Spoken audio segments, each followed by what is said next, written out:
मंडला जिला मुख्यालय से सटे ग्राम पंचायत कोड़ी के मुकद्दम टोला में संचालित शासकीय प्राथमिक शाला इन दिनों बदहाली के दौर से गुजर रहा है। जर्जर स्कूल भवन के कारण पहली से 5वीं तक की कक्षाएं एक ही कमरे में संचालित की जा रही है। इस स्थिति में न केवल शिक्षकों को पढ़ाने में कठिनाइयां हो रही हैं, बल्कि छोटे छोटे बच्चों की सुरक्षा भी खतरे में है। विद्यालय भवन पूरी तरह से जर्जर हो चुका है, जिससे बच्चों को वहां पढ़ाना अब जोखिम भरा हो गया है। स्कूल प्रशासन ने अस्थायी रूप से गांव के ही एक अन्य भवन में कक्षाएं लगाना शुरू कर दिया है, लेकिन यह भवन भी खस्ता हालत में है। प्रभारी प्रचार सुनीता तिवारी ने बताया कि स्कूल की स्थिति को लेकर कई बार विभागीय अधिकारियों को लिखित में जानकारी दी गई, लेकिन अब तक कोई ठोस कदम नहीं उठाया गया है। उन्होंने बताया कि स्कूल की बिल्डिंग पूरी तरह से जर्जर हो चुकी है। हम बच्चों की सुरक्षा को ध्यान में रखते हुए दूसरे भवन में पढ़ा रहे हैं, लेकिन यहाँ भी स्थिति खराब है। हमने कई बार संबंधित अधिकारियों को पत्र लिखा है, परंतु कोई कार्रवाई अब तक नहीं हुई है। जब इस संबंध में ग्राम पंचायत कोड़ी के सरपंच राजेंद्र ध्रुवे से बात की गई तो उन्होंने बताया कि पंचायत स्तर से हर संभव प्रयास किया जा रहा है, लेकिन भवन की स्वीकृति के लिए शिक्षा विभाग की भूमिका अहम है। उन्होंने मांग की है कि जल्द से जल्द नया स्कूल भवन स्वीकृत किया जाए, ताकि बच्चों के भविष्य और सुरक्षा से कोई समझौता न हो। यहाँ पर 1 से 5 तक कक्षा लगती हैं और हमारे यहाँ 45 बच्चे दर्ज हैं और इतने बच्चे होने के बाद भी अभी भी हमारे यहाँ एडमिशन आते जा रहे हैं और इसमें प्राथमिक शाला पौड़ी को ही मर्ज कर दिया गया है। क्योंकि पहले से भी हमारे स्कूल में बहुत सारे बच्चे हैं, पहली से 5वीं तक उनकी बैठक व्यवस्था बिल्कुल नहीं हो पा रही है। इसके बाद एक स्कूल और मर्ज किया गया है, उनके भी 12-15 बच्चे हैं। इससे बहुत ज़्यादा दर्ज बढ़ गई है, जिससे पढ़ाई बिल्कुल नहीं हो पा रही है। तो ऐसे में हम सारी क्लासों को एक एक कक्षा अलग अलग बच्चों को एक बच्चों को नहीं देख पा रहे हैं, क्योंकि सारे बच्चों को इकट्ठे बैठाला जा रहा है। तो इसमें हम पाठ्यक्रम के अनुसार बच्चों को बिल्कुल शिक्षा नहीं दे पा रहे हैं, क्योंकि इकट्ठे सारे बच्चे बैठते हैं तो सिर्फ उनको बेसिक ज्ञान दिया जा रहा है। तो पहले से भी शाला हमारी ये भी शाला यानी इतनी अच्छी नहीं है ताकि हम अलग अलग बच्चों को बैठा सकें।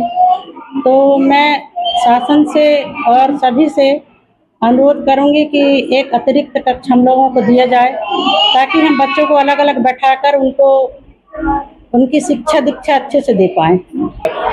जी सर, यहाँ भी सीपेज हो रहा है, ये स्कूल भी ये बहुत पुराना स्कूल है, तो इसके लिए भी मैं शासन से मांग करूंगी कि इसको भी अच्छे से सुधरा दें या अतिरिक्त कक्ष कम से कम 2-3 तो कक्ष दे दें। हमारा रसोईया है, उसकी सूचना हमने बीआरसी महोदय को ही बताया है कि भाई इसकी जर्जर स्थिति है और ये कभी भी गिर सकता है, तो बच्चों को भी खतरा है और वहाँ जो रसोईया हैं उनको भी खतरा है। सर हमने प्रस्ताव में बीआरसी को भी दिया है और पंचायत में भी यही चर्चा किए हैं पिछले बार। जी, इसकी तो जानकारी है।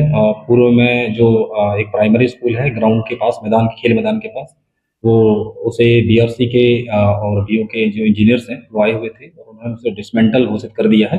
तो वहाँ के जो 12 बच्चे हैं वो ये ग्राम पंचायत कोड़ी के बाजू में जो एक प्राइमरी स्कूल है मुकद्दम टोला नाम से, यहाँ पे उस स्कूल को मर्ज कर दिया गया है। लेकिन ऐसा बताया जा रहा है कि वो अस्थायी रूप से मर्ज है। मेरे साथ मुकद्दम टोला प्राइमरी स्कूल की दोनों शिक्षिकाएं बैठी हुई हैं और इनके द्वारा मुझे जो जानकारी मिली थी उस हिसाब से एक बार हमने अतिरिक्त कक्ष के लिए प्रशासन को सूचित भी किया था। अभी वर्तमान में टोटल बच्चों की संख्या 57 है और ऐसा एक रूल है कि नियम है सरकार के कि 2 शिक्षक 60 बच्चों के बीच में 2 शिक्षक हो सकते हैं और लगातार एडमिशन्स हो रहे हैं, आ रहे हैं एडमिशन्स के लिए। और यही एकमात्र अभी प्राइमरी स्कूल है मुकद्दम टोला का और 30 सितंबर तक एडमिशन होने के वो है, मतलब 30 सितंबर तक एडमिशन्स होते हैं। तो उस हिसाब से बच्चे काफ़ी आ सकते हैं, क्योंकि ये गांव में बच्चे जो हैं काफ़ी हैं। और जो भोजन कक्ष है, जैसा आपने पूछा कि भोजन कक्ष काफ़ी क्षतिग्रस्त अवस्था में है, इसकी सूचना भी पूर्व में दी जा चुकी है प्रशासन को और वो निरीक्षण करने भी यहाँ आए हुए थे। दरअसल दिक्कत ये है कि हम इसकी मांग शिक्षा विभाग से कर सकते हैं, ट्राइबल के उसके जो किसी असिस्टेंट ट्राइबल कमिश्नर वेलफेयर के अंतर्गत है ये स्कूल। तो हम मांग ही कर सकते हैं। पंचायत के जो फंड्स हैं वो डिवाइडेड हैं, जैसे टाइट फंड है, अनटाइट फंड है।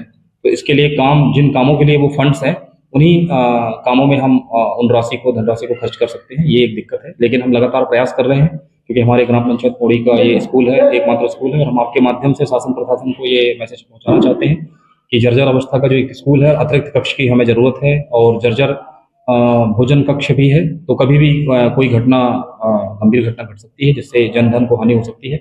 और आपके माध्यम से मैं शासन प्रशासन से अपील करूंगा कि जल्द से जल्द जो न्याय संगत है उसके लिए बजट अलॉट करने की